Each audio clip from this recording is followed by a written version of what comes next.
akan melanjutkan tadi. Saya akan menggunakan faktor jiwa tidak sehat. Beberapa contoh faktor yang tidak sehat dari jiwa dan satu bisa kebingungan, ketika tidak tahu tanpa berkelian dan mana egois. Dan yang B, sedangkan yang termasuk dalam kelompok afektif adalah budaya rasa dan senang,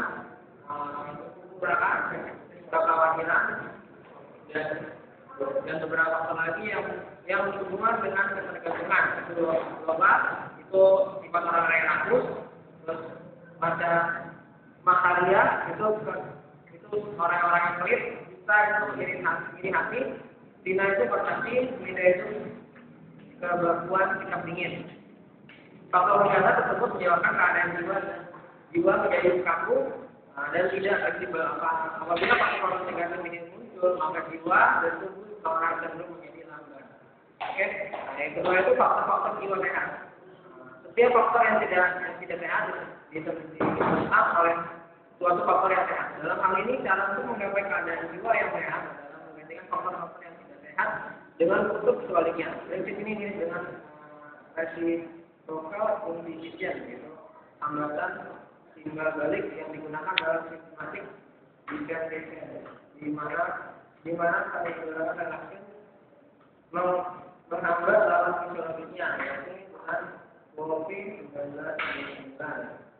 Berikut ini faktor-faktor yang jiwa sehat yang terpenting adalah antara lain diri rendah hati, otapa, sikap penuh hati, kejujuran, kejujuran, rasa remaja, sikap tidak memihak, dan perasaan sikap tenang, ahusa, gembira, kematangan, mampu adaptasi dan menyesuaikan diri. Selanjutnya akan dijelaskan oleh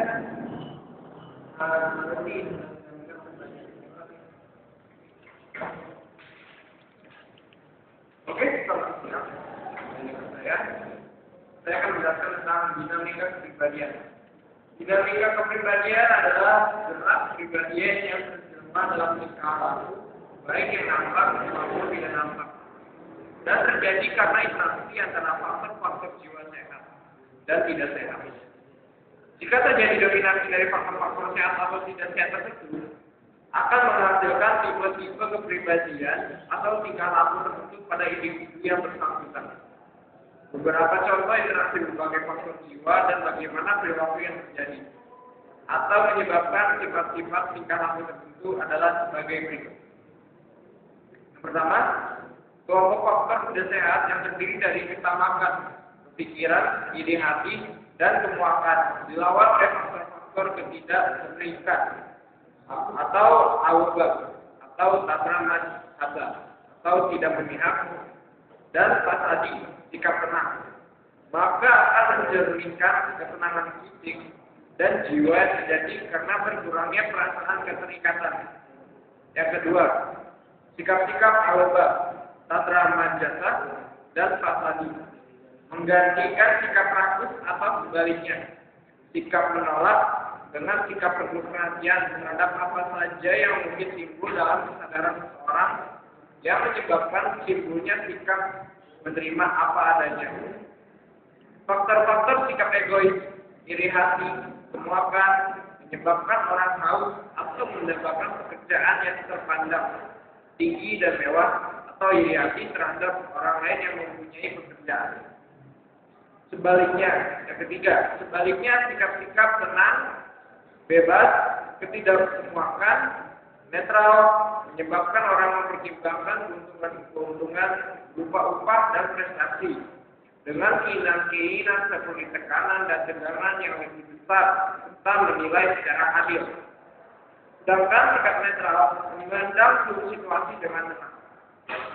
Yang keempat, faktor-faktor kegembiraan atau akutat, luwes atau fleksibel atau modusa, dan kecakapan atau kegunaan muncul pada perilaku, maka seorang akan berpikir dan bertindak dengan leluasa dan mudah, mewujudkan keterampilan-keterampilannya secara maksimal.